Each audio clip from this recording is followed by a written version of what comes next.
I honestly could care less about the number of views. I really don't. And the reason being is that you told me this. Are you trying to be an influencer or are you trying to be a real estate agent? I'm like, real estate agents. Social media, and this is where most real estate agents and businesses have it confused right now, is they're trying to be viral first instead of what you did was service first.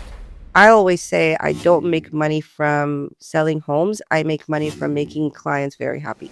Yeah. 97% of online leads, and I'm talking about all leads, not just social media. I'm talking Zillow, realtor.com, ZBuyer, any other lead gen source that a real estate agent might throw their money at. 97% of those leads are going to be unqualified. But where you capture the attention and where you make it work for you is... Welcome everybody. My name is Michael Rivero. I'm the founder of tpos.ai. Over the last 5 years, I've spent my entire time trying to dial in and figure out what an end-to-end marketing system would look like for a real estate professional. I think we've dialed it in, but it's not on me to go ahead and promote myself. I'd rather bring somebody in that's had the experience with me over the past 3 years of just seeing how the system works behind the scenes, how all of marketing actually makes sense and it works when you begin by attracting new prospects all the way into converting them. So Hermela, thank you for doing this with me. My pleasure. But I see how much you value me. We just celebrate our 4-year in March. It's already 4 years. Mm-hmm. Oh, am I stand corrected? Yep. Our anniversary, he didn't get me anything. Hey, where's my gift? I'm part of that too. That's true. You went Happy on anniversary, vacation. 4-year anniversary. It's been fun. There. It really has been. It's been a lot of fun. I think it's been a learning curve, most definitely. I agree. I mean, again, the relationship started differently than most. You didn't market me, I guess. I was seeing you in the job, and I felt great to experience it myself when I started my company. So I don't know how you reach out to other people and the way you get your agents, but I felt like it's very organic the way we met. Yeah. Well, every single way that you've been testing and getting and attracting your clients, I do for myself. Okay. So it's been that. And then, of course, I mean, who doesn't love a good referral? You know? True. Very true. I do have a question. Real estate marketing. Mm-hmm. When I think about real estate marketing before I came to Top Shot, I felt that it was expensive. What is expensive? Anytime I've interviewed with a company, the numbers that they would throw at me, I would be like, oh my God, it's just so much. And I learned if you view anything as a large sum, it is expensive. Mm-hmm. Does that make sense? Yeah. So it's actually my husband that taught me that, because if you think about buying a house for like $900,000, it's expensive.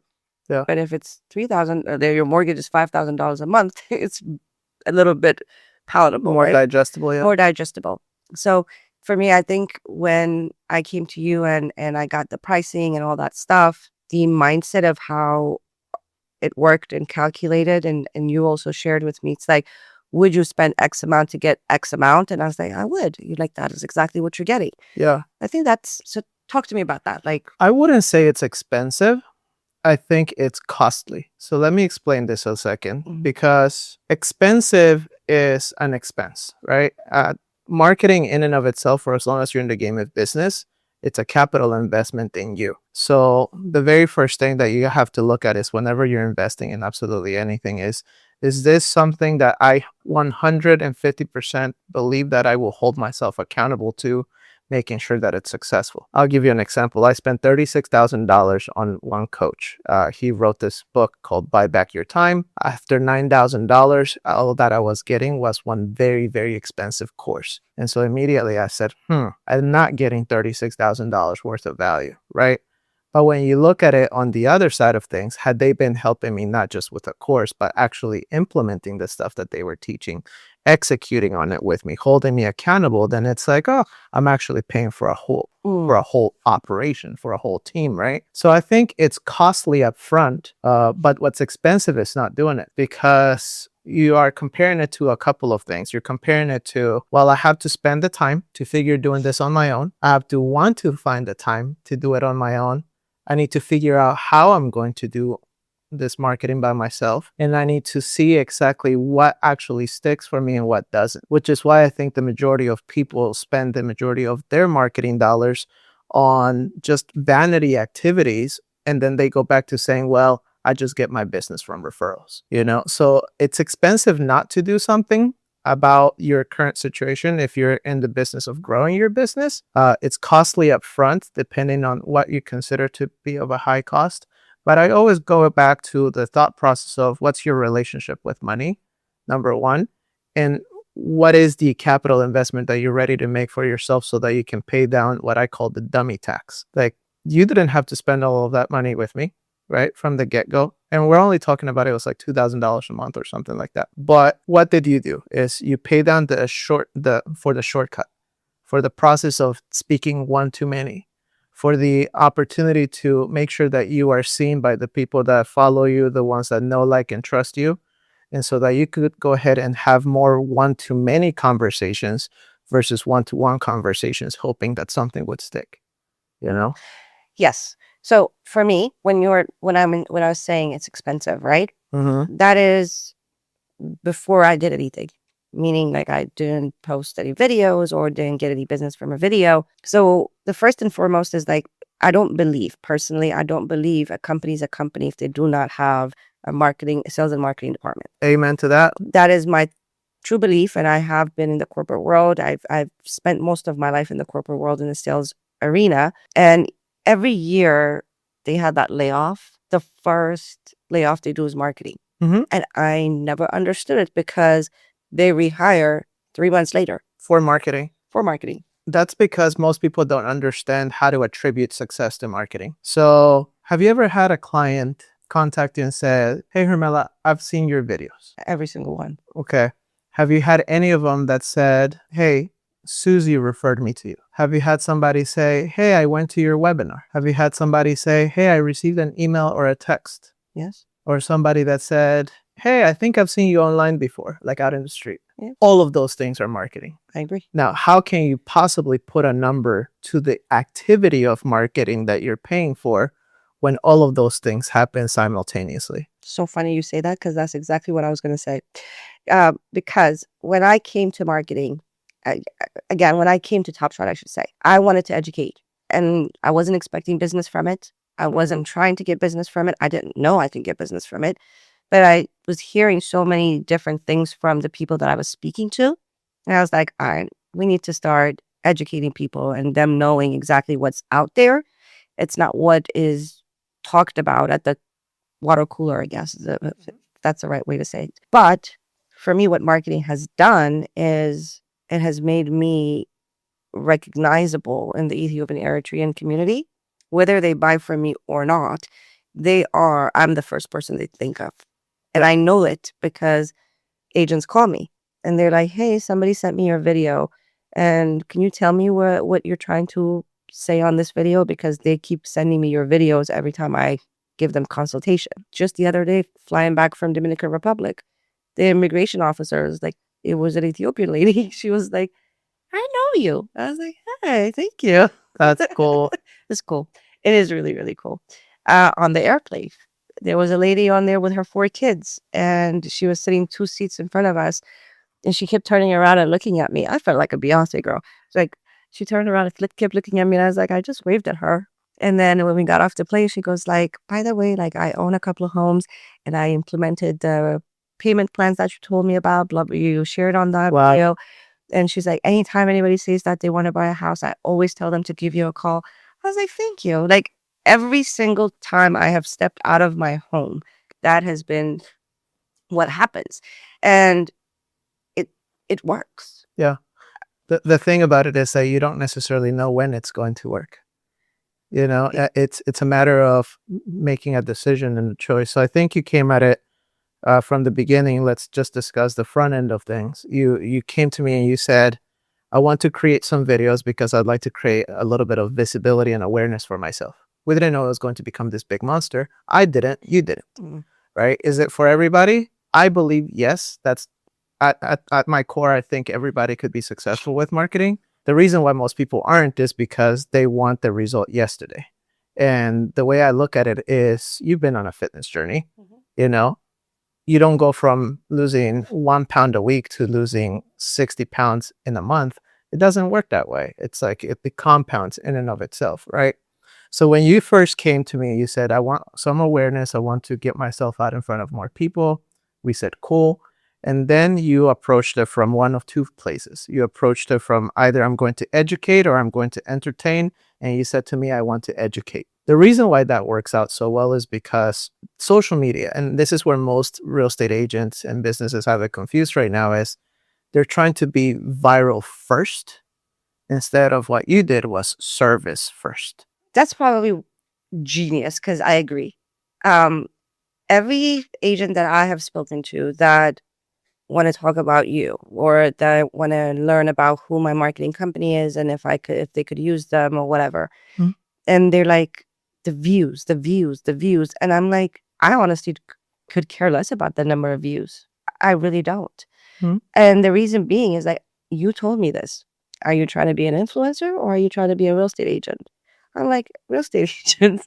And that makes sense to me Yep. because I'm getting the business, I'm getting the opportunity, I'm educating my community the way I want to.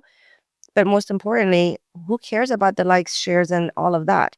Uh, it's nice when it's done, but I don't think that's what makes the business. Yeah, it doesn't, because at the end of the day, what you're looking to do whenever you're creating video content, for example, like just for your marketing in general, is you're taking probably one of the, in your guys' case, it's the most expensive transaction that most people go through. You use it in your adage, you use it in your verbiage, you use it when you're making a sale, right? Like, this is a huge investment for your life, for yourself. It'll transform everything. So what makes you believe that somebody's going to wake up one day and say, I'm going to go into Instagram, TikTok, or Facebook, and I'm going to find my real estate agent? No, that takes a long time to come to that process or to come to that decision. So when you started with me, we started educating from day zero all the way to home ownership and every step in between. We've never really left any stone unturned, right? And what that did for you is it lowered the skepticism with your audience, with your people. And in that same process, it increases the trust. And that's what most people don't understand, is that your job is to sell yourself, yes, to sell real estate, yes, but it's one of two ways. You're either going to entertain or you're going to educate. You going the education route allowed you to, again, drop the skepticism in such a way that people on an airplane are looking at you and saying, I send your videos to people. I recommend you to people, because you didn't come at it from the perspective of, I want to look like Ryan Serhant. I want to look like some hot blonde chick that's, twirling around the house. Like, yes, that's cool. And that might look good for production value. But at the end of the day, people remember what you've taught them, what you made them feel, and most importantly, what they could go ahead and apply from those videos directly into their personal life, you know? And one other thing that is misconception, and maybe it's a question and it's a statement. Mhm. So for me, in a week, let's say I talk to 50 people. I would probably say 70% of them are not buyers. They're Yeah. people that have already bought a home, that put themselves in a very uncomfortable position. They're trying to get out of that position, or it's someone that is going through something in the real estate world. And I spend a lot more time with those people than I do with the people that are calling me to buy a home. And the funny part about it is those people refer me the most. And I've heard from real estate agents that do marketing on social media. They're like, well, it's just people calling for questions. It's just none of them are buying. Most of them have already bought, or some of them don't even qualify.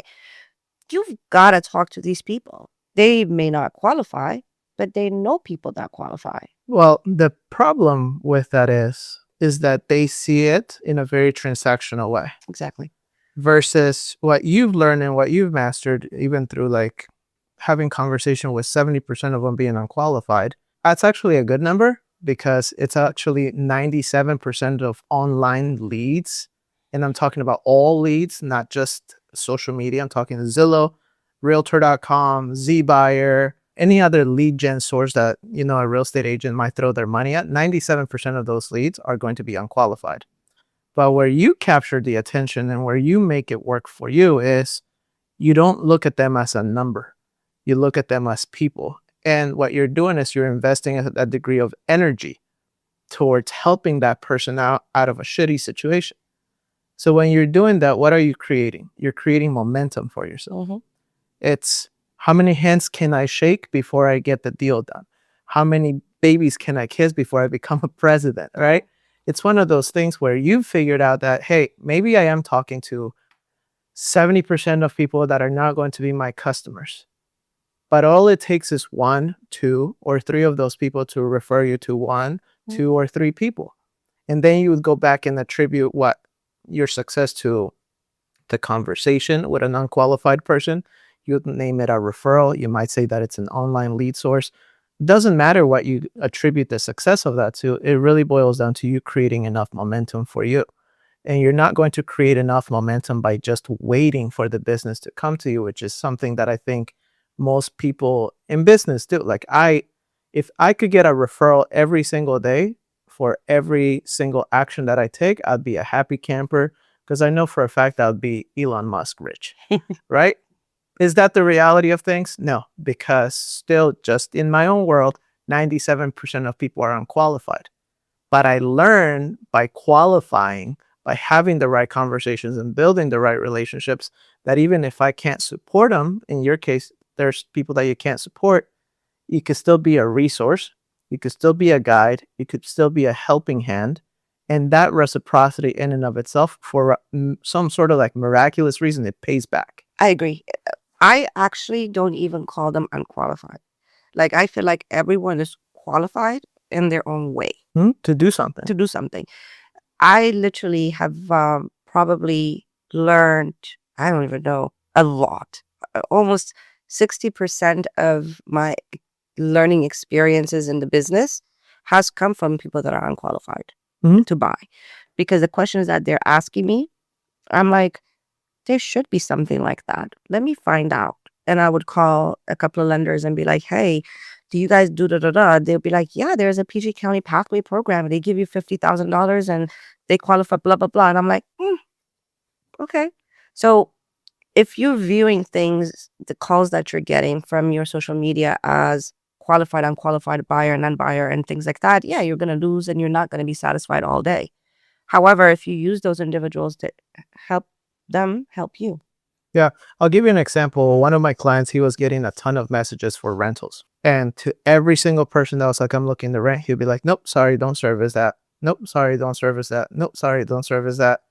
Finally, I checked him and I said, can you say that and then say, but here's somebody I want to introduce you to? He says, well, why would I do that? And I said, number one, you can go ahead and if you really want, you can get a commission out of the referral fee. Number two, you build reciprocity with the person because you're still resourceful. And number three, you see what happens. So he started doing that. And his message, he started including, but this is somebody that you can go ahead and contact. And there was like 3 different contacts, right? But this is somebody that you can go ahead and contact. Funny enough, give it a week or two, one of the ladies responds back, thank you so much for introducing me to so-and-so. By the way, I have a sister that lives in the area. She's looking to sell her house. Is there something that you'd be able to help us with? Agent goes, you're right. But it's the thinking that one person watches your video, one person follows you on social media, and they should immediately convert. That messes most people up. It's a combination of actions from a value-driven perspective is the way that I see it, that allows somebody to genuinely say, this is how helpful Hermela is to me, even if I'm not directly transacting with her.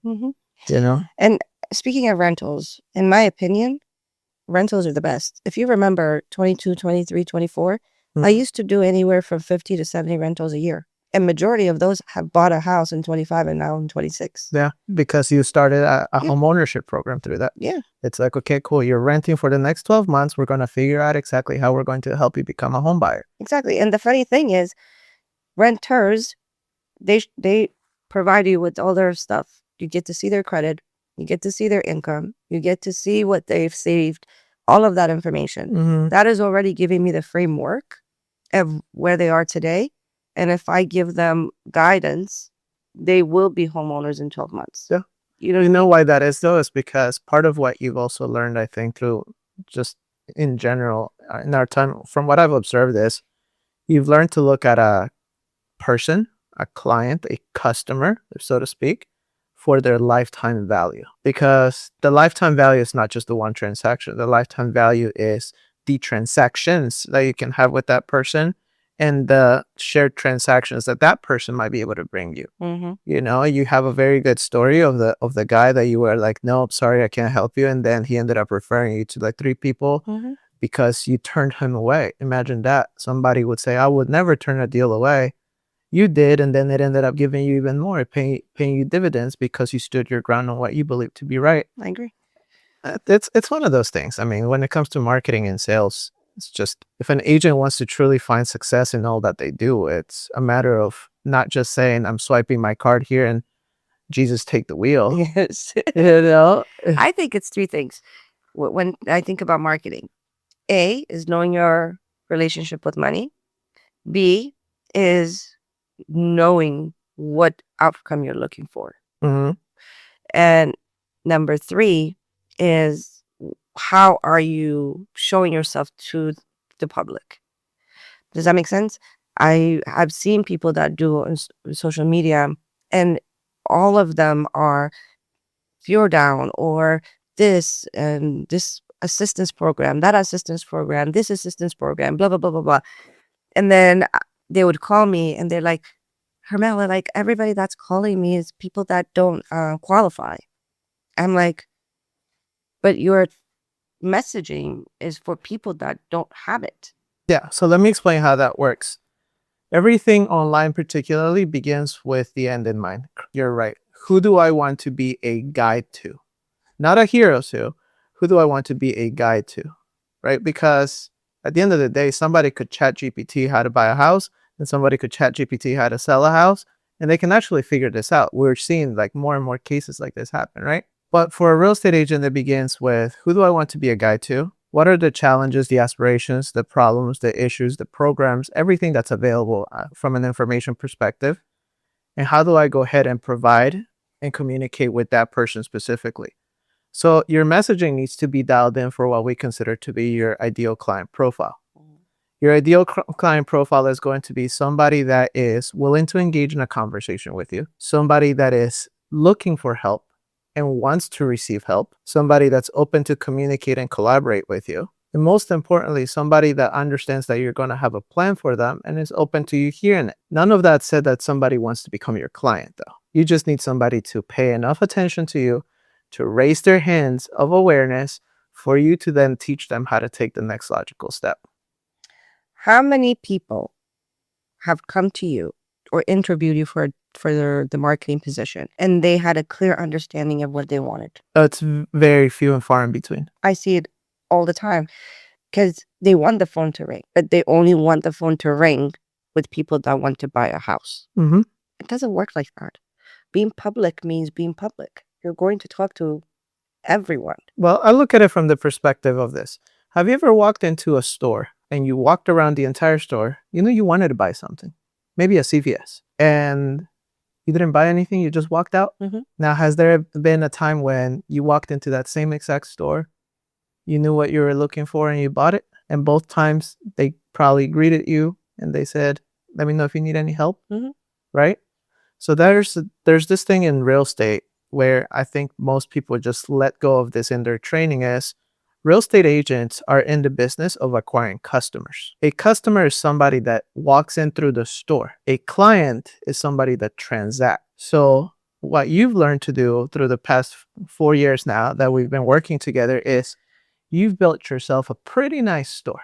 So you have customers day in and day out, watching your content, entering your newsletters or your emails, joining your webinars, watching your lives, like all of these things. Like, we didn't get here by accident. You know, it happened because you, number one, you allowed it to. Two, you were open enough to the idea that not everybody was a client.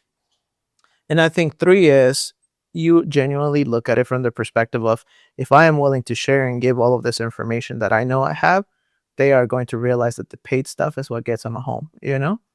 So in your particular case, you've acquired all of these customers. And now what are we doing? We're staying in front of those customers by way of what? Video, emails, text, webinars, What? lives, in-person events if you want to start doing that. We've talked about doing like home tours with like buses of people. But why do you get to be in that place? Because you allowed yourself to amass a large group of people. So I'll use me as an example. I have about 100,000 followers on Instagram. It's the biggest platform I have. 37% of that audience are in the real estate industry. The other, they're from wherever. Okay? And I'm okay with that. To my 37% of people, what's that? Let's say 37,000. Do I have 37,000 customers? Hell no. Could I support that right now? Probably not. Right? But do I have a pool of customers that I can continue to add value to, that I continue to get in front of, make them offers, such as a lead magnet? Like in your case, that might be like a home buyer's guide or a home seller's guide, or a checklist on going from rental to owning, things like that, right? I continue to provide those tools. And as people go and take their own time and their own journeys to get to me, they will get to me. But it doesn't mean I stop getting in front of them by way of all of these different layers of communication. And it's also kind of like what you've mastered. You know, like the video was one thing. Once you started incorporating lives, we saw a quick change in like the way that people engage with you. Now it's like they're expecting you to go live once a month. You know, once you started incorporating the webinars, a different layer of engagement. And notice how all three of those audiences, even though they're the same people, they're completely different in the way that they engage with you. You know, most people don't take the time to just look at that lay of the land, I think. Yeah. I don't know. It's like the word "it doesn't work" is starting to annoy me. Why is that, like from people saying like, oh, I've tried this online stuff and it doesn't work? Yeah, because I'll give you a perfect example. So I did a video when I went to this new construction in Woodbridge. This was May of last year. And I posted it saying, hey, they're selling these properties by the water, blah, blah, blah, gorgeous. They haven't even had their model built yet. By the end of the year, I sold 4. Wow. And they all came online through Facebook and stuff. Then I think it was earlier this year. Yeah, in December, late December, I went to White Plains and it was a new construction and it was just a fantastic product. And I talked about it online. Sold 3 so far. Nice. And then La Plata, I'm on my 3rd now. These are all new constructions, right? And the reason I say this is because previously, 22, 23, 24, I used to go to new constructions. I used to sell new constructions, but never really thought to do the video about the location. Yeah. But you know what's also like, I'll take you a step further, is never thought of doing the video. And then you take it a step further, is never thought of making the offer available to people. Right? So what's an offer? It's like, hey, there's some new construction properties happening here in La Plata. I have all the information that you need. If you have any questions, feel free to reach out to me, which is what? A call to action. But then it's the back end infrastructure of things. It's making sure that when people are reaching out to you, that you do have those assets in place. In our world, we might call those like a PDF guide, a lead magnet, a brochure, anything along those lines. And then it's understanding what to do with them. So when these people that are buying new construction from you, for example, came to you, you probably had information available ready for them. You sent it to them. And on top of that, you had the ability to follow up with them because they literally raised their hand about the thing that they were inquiring about. At that point in time, let me ask you this now. And this is kind of for me, like I'm being very selfish with this. I, as the marketing company, is it my duty to close the lead that raised their hand for the thing that you made them an offer? Why? Because marketing is supposed to market and then the salespeople are supposed to sell it. Okay. Isn't it? Well, yeah. So I always tell people, it's like marketing is what you do to get yourself in front of a crowd of people that are starving for your information, right? And sales is what you do to feed those people. But most people look at it from the perspective of marketing should just bring me the decision of yes, right out of the gate. No, I mean, if you guys think about like this, I'm sure most of us have worked for corporate. I would say I have. So for me, when I was in sales, I was an account executive. So I was an outside sales for the company that I was working for.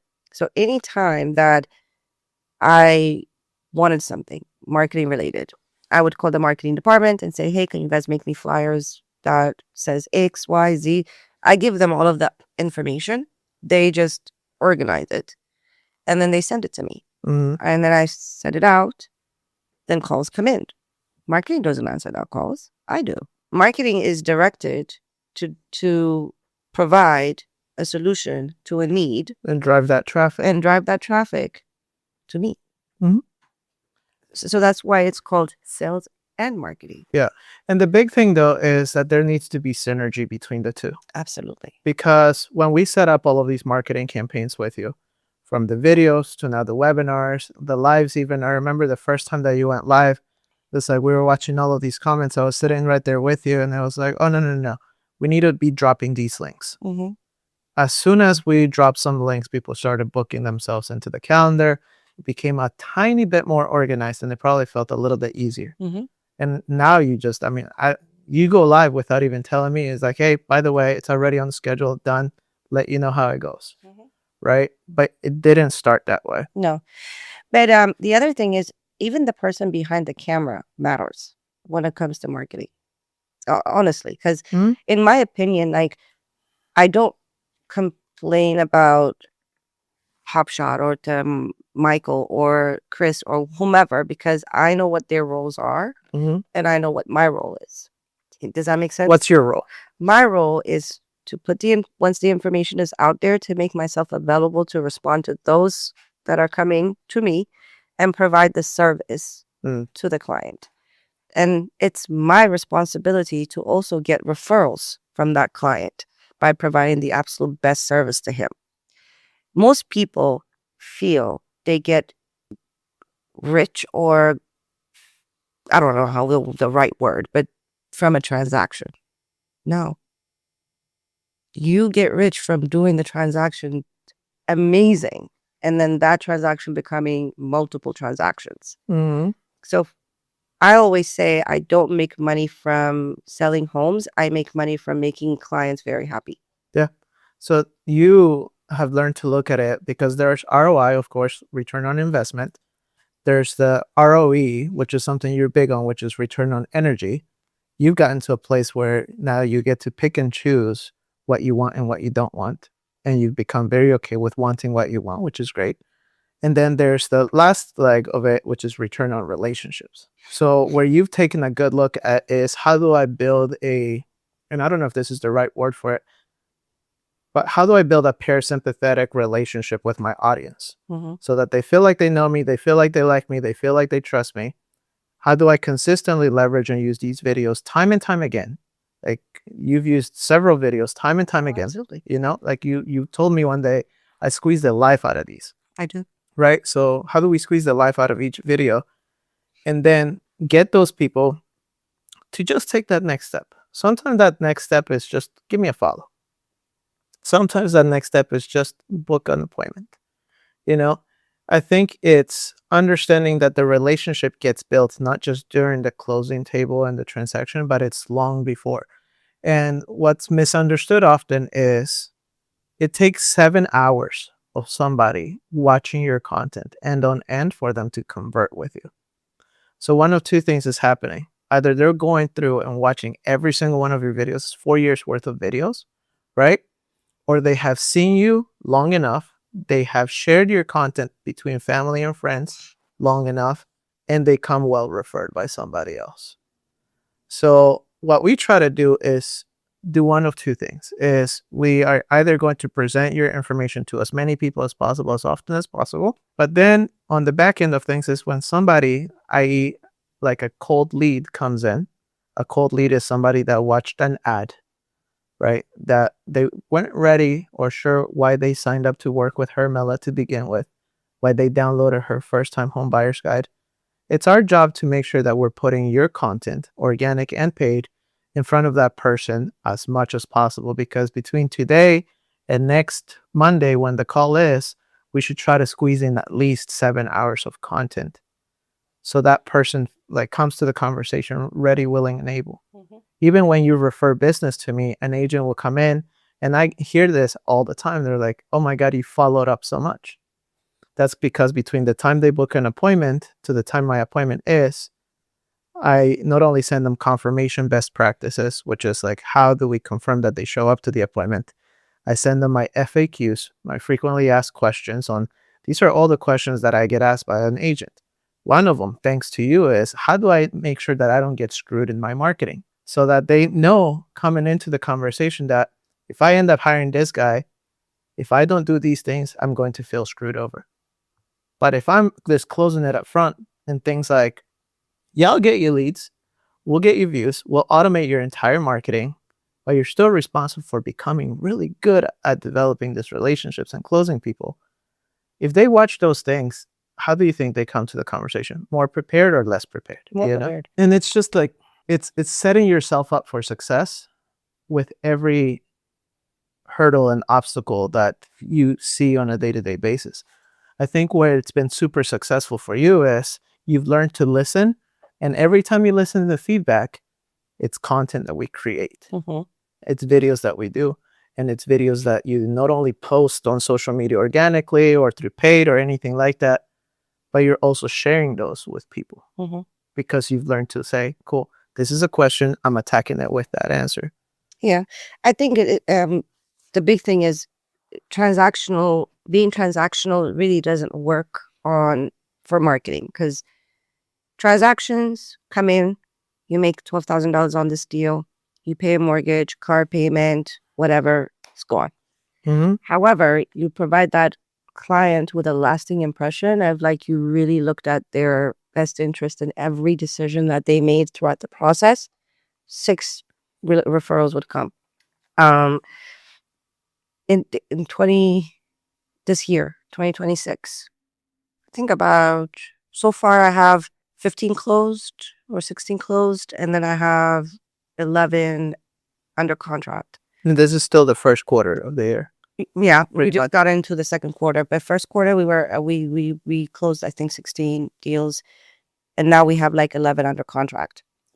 In comparison from last year, first quarter we sold 6, and this year we did 13, which is we doubled, right? It's cool, yeah. Which is awesome.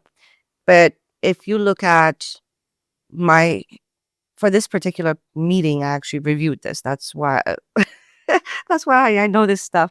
So like in 22, 23, 24, there was a lot more referrals than social media leads. Does that make sense? And now, from June 2024 to today, majority of the business that I do are social media. Yeah. I do get referrals, and the referrals come in. I actually now have separate buckets to see where my business comes from. Yeah. And so they would refer Michael to me, right? And I get on a call with Michael. And Michael would say, oh my God, I follow you on TikTok and I follow you on Facebook. I've been watching your stuff, blah, blah, blah. However, Chris sent me to you. You know what I mean? So would that be considered social media lead, or would that be considered a referral? I would consider it a lead. I would consider it actually at that point a marketing qualified lead, right? Because it means that 2 things happen.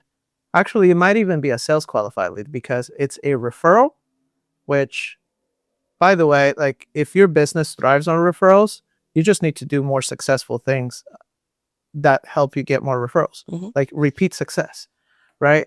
So with that person, it would be a sales qualified lead because it's a referral. And then there's the consumption side of things. Like, yes, it's a referral, but I've also consumed an insane amount of content. So I am as ready as I can be. So mid 24 and before, I would get referrals, and they would just be referrals. They didn't know who I was, right? Mid 24 to today, I get referrals, 2 to 3 referrals per person I would get once I closed them, but they all knew who I was. And how has that changed for you? Like, would you say that gives you more authority, more power, more like a stronger stance in like not negotiating yourself down? What does that do? It does all that, but what it also does is it reduces the sales cycle. That is the best part. Um, the authority and all of that stuff does happen.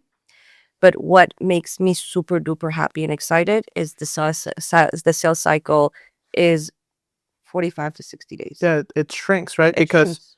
I'm pretty sure that in your time as a real estate agent, you've had a client take 2 years to make a decision. No, 1 year. 1 year's the longest. I'm Okay. done. If you don't buy a house for 1 year, I'm out. I appreciate the honesty.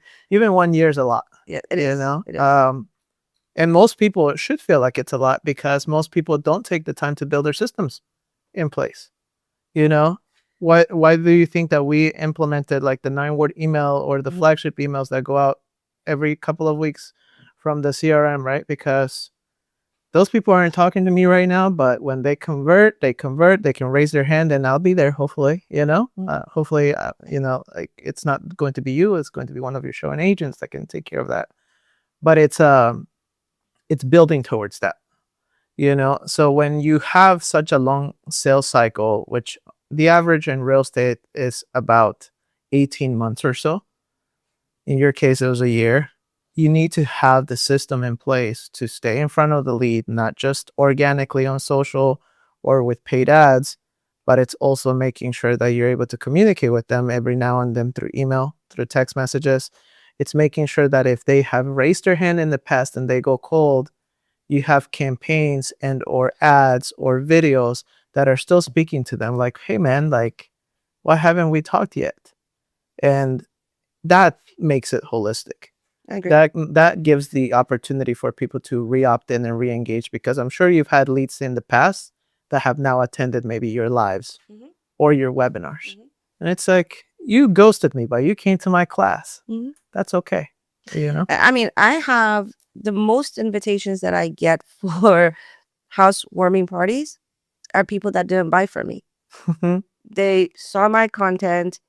They got the idea of buying a home from that content. They understood the differences between the different loans and stuff from my videos, all of that stuff. But they ended up calling an agent that it wasn't me who they called. Mhm. In the beginning, it used to frustrate me. But now I'm thinking to myself saying, what's meant for me is going to be for me. Does that make sense? And that person wasn't just for me. Yeah. But I did play a part in their journey to being successful in whatever decision they made to buying a home. And the fact that they found that to be the reason why they bought a home and they invited me to their housewarming is incredible. Yeah. Did I make a penny from that deal? No. But there's always a brownie point in every part of your life. Like, I feel like there's a Jesus point that I got. I love that Jesus point. You know what that is though? That's you also having the perspective of an actual business owner, an entrepreneur, because most people feel like at the end of the rainbow there should be a pot of gold, right?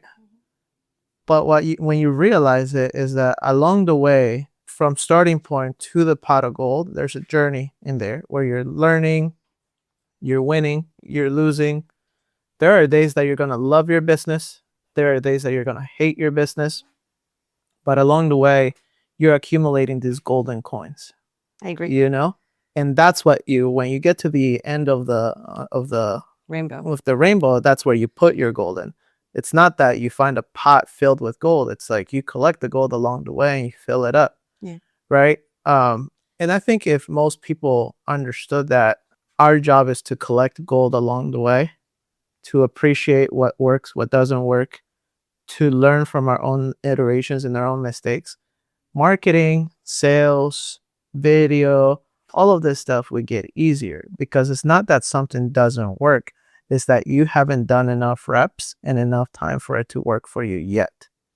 I We're agree. talking in a 4-year relationship. Exactly. And I mean, consistency is definitely a very important thing. It really is in anything that you do. Because if you're not consistently providing fantastic service, your clients won't be coming to you or referring you. Yeah. Even if the people that are get their business from referrals. Mhm. If you did a shitty job, would they refer you? Probably not. No. But you're you consistently do an amazing job with every single client that you work with. So you get referrals and your business is based on referrals. What if you did that in marketing and be consistent with it? It's one of those things we spoke about it at the very beginning. Is it's either going to come from referrals, word of mouth, SOI, social media, emails, texts, postcards. It's going to come from multiple places. The thing is making sure that whichever one of those places is or exists, that you do it at the highest and the most excellent level. You know, I am in a place now in the business where if somebody tells me I get the majority of my business through referrals, I'm like, cool, let's systematize that first so that you can go ahead and generate more referrals the way that you've been doing. And then wouldn't it be silly if I can go ahead and help you double or triple your referrals for you to get mad at me that marketing's not working? It's asinine. So then I look at it like, let's just work off of what's worked for you and then build from there. Because along the way too, like in you working with me on this, you've had to develop your own skill set of taking a lead that was relatively cold online and turning them into a hot buyer that's now giving you 3 referrals. But it's been a journey. It is. I mean, most people, the first thing they say is, "Oh, you're real." As soon as I answer the phone or my assistant calls them to schedule an appointment, "Oh, you guys are not scam." No, we're not. Oh, And then they get to me on their appointment date and I'm like on screen and they're like talking to me and stuff like that. They're like, "This is really amazing. Like you look exactly the same as you did on the." I'm like, okay. yeah. But there are some clients that I haven't even seen. I have my showing agents that are showing them because I want to make sure that someone is available when they're available. Yeah. If I have to be the one to show them, how can You're you do that? limited, right? How am I going to go from Baltimore to Woodbridge, like, Yeah. and then back to Rockville? It's impossible. But now the question of are you real is no longer a question. Yeah. No, they get it. And on top of that, you also, part of what you mentioned there, just so that everybody grasps it, you understand the value of your time, you understand the value of your output in front of people, and you have learned the concept of who, not how. Is who can do this part for me, not how can I continue to try to do everything by myself. You know, like you hooted up with showing agents, you hooted up with transaction coordinators, you've hooted up with marketing, and that's giving you more time freedom, I would assume, in some cases. Absolutely. See, this is and again, it's probably not going to be a very popular message, but loving a home is not my responsibility. It's my client's responsibility. They're the ones that are going to be living in it and all of that. Mm-hmm. Selecting a property, selecting a location, all of that stuff is my responsibility with my clients. But some agents say, "You haven't seen the property you went under contract on?" I'm like, "No, there was an inspector that inspected. There was what do you call it? Appraisal that appraised it. And they had a real estate agent that knows the area, which is me, and the showing agent that showed for me, that knows the area, that gave them all the necessary information, helped explain the finance to them. They had a lender. I literally lined up 6 to 8 professionals to ensure that they're making the right decision. Yeah, you had your whole home team. I did. You know? There's a lender, there's title company, there's inspector, there's an appraiser, there's a showing agent. I mean, would they value from 5 different individuals or Hermela opening the door and showing to them and saying, "This is a nice house"? Yeah, it's insane. Is there any other things like from a feedback perspective or questions that agents ask you? Because I know a lot of agents come and ask you about us and things like that, They do. I think we or some of the covered limiting beliefs that they have. I think we covered most of them. Usually it's expensive, it's not working, and how are you getting so much business is the questions that I get. Hmm. You I, you really have to know what you want. That's my thing. Like for me, it was never, ever, ever about getting business. Even today, when I post a video, I'm not saying like I'm gonna get 7 calls from this one or I'm gonna get 10 it's not it. Yeah, Because it has to be organic, in my opinion. You have to be real and really want to help people. You really have to have that energy. And that's what I tell them every time. yeah. It's like Energy doesn't lie. it doesn't. And if you're doing it for business and to get the phones to ring, they will know. Facts. I will say something there. I think it's important for people to realize that the most expensive thing is the amount of time that you're not doing something. So I have made my fair share of bad investments in the past, and funny enough, I'm still alive, thank God. I didn't die from that situation, nor did I lose myself. I learned and I moved on, right? But I would much rather spend the money paying down the dummy tax of trying to figure everything out by myself nowadays than to sit there and be right. And I would, and I want to say this is to anybody that says that marketing doesn't work, you're right. To anybody that says that marketing does work, you're right. You're right both ways. You could go online and find an article on why coffee kills you, and you can buy and go online and find an article on why coffee keeps you alive. You're right both ways. You know? So the reality of things is, if you're not going to market yourself, what are you going to do? If you're not going to do video, what are you going to do? If you're not going to set up your systems, what are you going to do? Because one of two things needs to happen. Either you need to figure out if you're in the business of growing a business, or if you simply want to open doors. Yeah. I mean, I think also, in my opinion, most people truly from the bottom of my heart do not know what they want. I really do. I'm saying this with full confidence because for me, why did I come to marketing? Not to sell a lot of homes. I came to be able to have more time with my family. That was the most important I thing. remember that. Yeah. When I came to social media, I wanted to ensure that I could buy more time. Meaning, instead of calling 100 phone calls, cold calling, which will take my entire day, Mm-hmm. or doing an educational video that actually will help everyone owns or don't own a home and get 10 calls. Yeah. So nowadays we're spending like 1 to 2 hours a month filming 12 plus videos. Mm-hmm. You then post those videos on social media.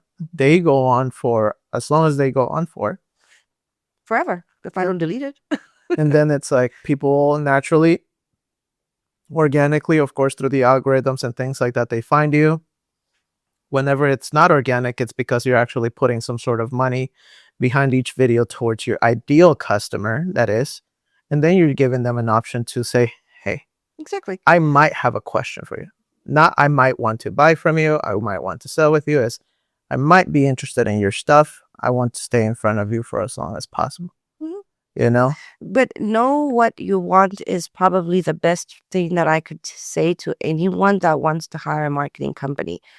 Because if you're quantifying, meaning like dollar amount, it, I don't think you'll ever be satisfied. Yeah. Does that make sense? Yeah, I think so. Because everyone wants more. Yeah. Like, what did we talk about? Last year I told you this is how much the GCI we made and blah, blah, blah. What did you say to me? Oh, we're going to go to this GCI. Can we disclose? No. Okay. So for me, for me to go from this GCI to this GCI, in theory and business, yeah, that makes total sense. But for Hermela, I'm thinking I'm okay where I'm at. And if I can bump up a bit, God was great. But I want to keep the time that I have now to myself. Yeah. If I'm going from this GCI to this GCI and I'm taking away time from my family, for me, it's not worth it. Yeah. That makes sense in terms of like knowing what you want, right? That's what I'm saying. So every business owner has four what do we want to call them? Like 4 freedoms. I learned this from a strategic coach. It's you either want more time freedom, you want more money freedom, you want relationship freedom, and you want purpose freedom. It took you 4 years, but you got all 4. I did. But had I came into this whole relationship wanting all 4 things, I probably wouldn't be here 4 years later talking to you with all 4 things. Yeah. I think that's the biggest thing that, at least from the question that you asked me, what do you hear from other agents? So what do they ask you? That's it, because all they want is money. They want as many transactions as possible. They want to close this deal and close that deal and close this deal. Okay. But then they also want the time with their family. So those leads that are coming through Facebook and from TikTok, they're not responding to them because they're playing with their kids. Yeah. Do you understand what I mean?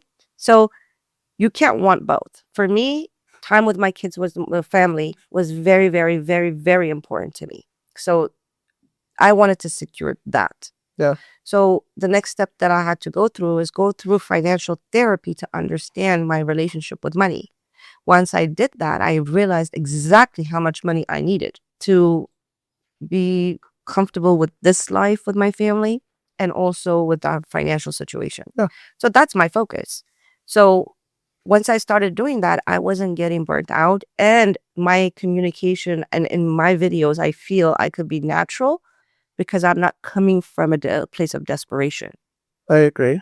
Because I see some videos and it is from desperation. It's like, you need to call. You don't need to miss this. Like, I'm like, my God. Yeah, and we haven't even tapped into like the more aggressive type of content where you're like, yeah, you should be buying from me type of thing. We probably won't. I No. don't think it's necessary. But it's right. It's a matter of, just to break it for everybody, it's identify your message, identify your ideal client profile, pick the channels that we are going to be on. With you initially, we were looking at Facebook, Instagram. Once we noticed that Facebook had all the traffic for a while there, we stuck with Facebook, and that's been the main driver. And then through time, we started incorporating TikTok and YouTube, Yeah.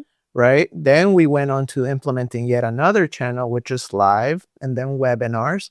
But it didn't start that way. You would have been burnt out week one if we started that way, right? Once we had all of those channels and we decided on which channels we had in place, we then decided who is the prospect. Is it buyers? Is it sellers?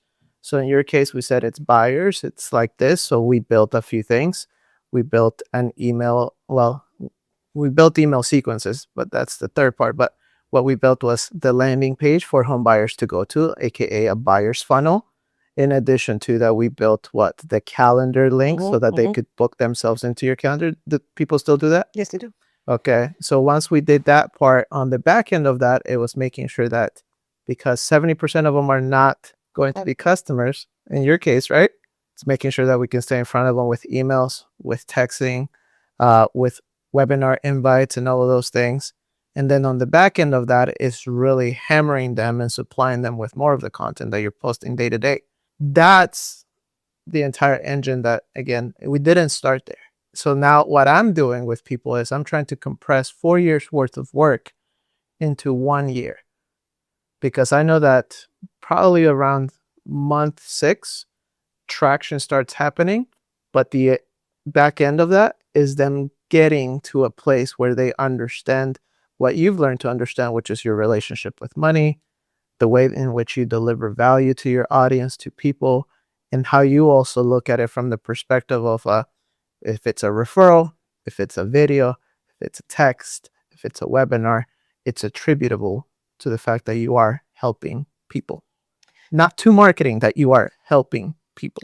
Had I came to you though, when I first came to you and I said I wanted money, I wanted GCI, you would have made me do all these 4 things within 1 year.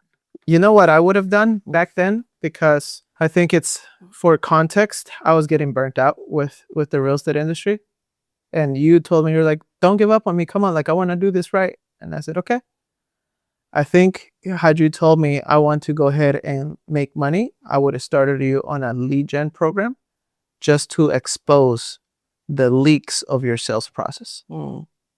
You know, because as soon as you overwhelm somebody with leads and they don't call them, they don't follow up with them, they don't know what to say to them, they don't follow scripts, they don't have back-end selling systems or back-end systems, period, then you get to say, cool, you weren't ready for leads. Oh yeah, well, these people aren't ready to buy, they're not ready to sell. How did you shorten the sales cycle? You know? And then I didn't do that.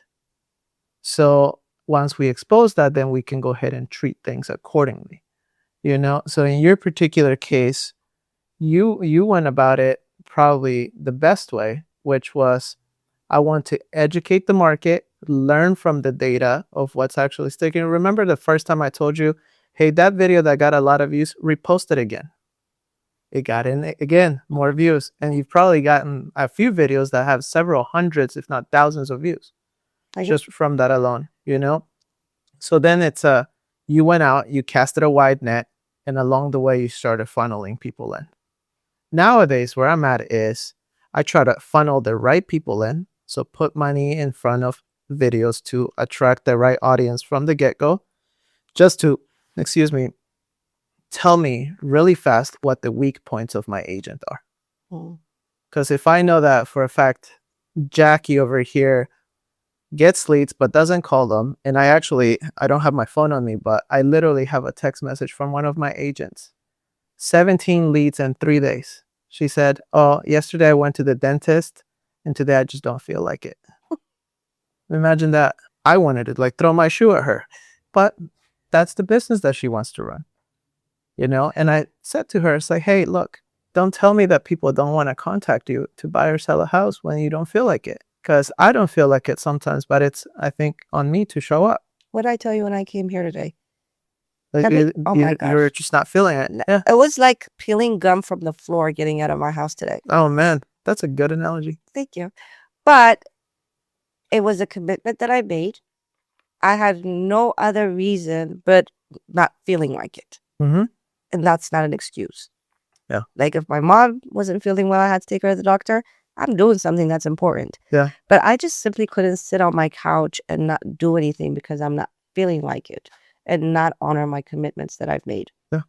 And that goes not just to us, like to this conversation. In general. It's literally, you kind of get out of everything that you do what you put into it. And that's one of the biggest things that I've realized is I know for a fact that I want the result more for my clients than a lot of times they want for themselves. How many times have you I agree with that. how many times have you called me and you're like, "You're being an asshole, you drill sergeant"? No. I totally have to agree with you. I think you're probably the only, you and Patricia probably, that care about my business more than I care about it. Like I care about my business. You know that. I love it. I care about it, and it's my baby. But I don't know. Like you guys are godparents that care about that kid more than I do. For me, where that stems from is the fact that marketing, sales, advertising, all of that comes very natural to me. And I just want to enable people with the same superpower so that then they can go out there and realize their own potential. You know, I use you as a case study a lot, a whole lot. But why? It's not because of your sales volume. You know, like I presented You've been through a lot. I presented your information to an agent that I have now, $450 million in sales last year. She doesn't care about like how much you sold, but you know what she cared about is, she felt that way. She did the work anyways. I understand now what I have to do because I see somebody that made a commitment. And I think you've learned to commit to yourself and to your clients in terms of very much like I may care more about your business, and it's not that you don't care about your business, but No. you know, What I'm trying to say is but like for your own clients, you care more about them getting the home right that house. they want Yep. than even they do. Yeah. And it's our job. It is supposed to be. But I mean it's like I feel like you and Patricia are the godparents of the Balcha group. I really do. And I care about my company. I care about my business. I do all of those things. But you guys see things and you call me and you're like, like you're not doing this and how come you're not doing that? And that means a lot for a company. Technically, if I looked at you as a vendor, you wouldn't be doing that. No. But when you're being viewed as a partner or as a marketing It's a partner. It's like you're the CEO of your business. You're hiring me to be the CMO and to bring and build the entire marketing infrastructure. Right?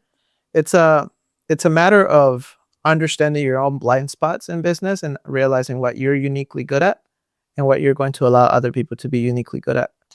Yes, but can I say something to your audience? Yeah. In general, in any type of company or business, especially the business of service, which is real estate is service, right? It has to be clear that it's not about us. It really, truly isn't about us. And the moment you accept that, you would not even know where the business is coming from. When you're thinking it's about you, is when you don't want to answer 17 calls. Mm-hmm. It's when you're not feeling like it, or it's I'm at the dentist office, or I'm here, or I'm there. You need to understand it's not about you. You're making changing people's lives daily. Daily. Who gets to say that? It's the gift that most real estate agents don't realize. It's like you're actually changing someone's life. It's transformative, and everybody's willing to echo that until you put the work in front of them to deliver. So I will say this: I think you embody what a real estate agent should be. Thank you. You're welcome. From the perspective of not only are you service oriented and service driven, but you also treat yourself and your entire operation as a business. You're not trying to be an octopus and have your hand in every pot. You know, you're just doing what you're uniquely good at. And funny enough, God has a good way of showing it. Mhm. You know, He's been great to you. But I think it's also important, and like you said earlier, the knowing what you want, because I wanted time, so I had to leverage. Yep. Amen to that. And thank you for also not seeing us as a vendor. It's we like the Well, you're about to be a vendor. You forgot our anniversary. no. we are the way I look at us is not only do we provide, even though we're not a coaching company, is we provide the coaching, the accountability, and the support. When you have those three things from any one person that you're working with at a high level, like it's very rare for things not to work out, you know? And God has a plan, and you got to let Him do His thing too. Yeah, I really appreciate you doing this interview. I'm sure that people are going to get a ton of value. And to anybody out there, if you're considering working with TopShotPro, which is our offer is tpos.ai, it's for real estate agents just like Hermela who are in a place where they know what they want. They're ready, willing, and able to grow their database, nurture their database, and consistently get in front of people 24/7, 365 by way of social media content, email marketing, text messaging, the entire infrastructure. It merits a conversation because you wouldn't build a house on the sand. You need a foundation. You need a foundation. And so we help you build and scale that foundation. And, you know, I really appreciate working with amazing individuals like you who have, honestly, and I give you credit all the time for this. It's like, I don't think had you told me like, hey, I really want to work this out, I would have ever figured this out to the point where I can say, here's foundation. Now let's build a big ass house, you know? So thank you for that as You're well. welcome. And I'm happy to answer any questions about Top Shot. I'll tell you the good, bad, and ugly. We will know. Yeah. Oh, all of it.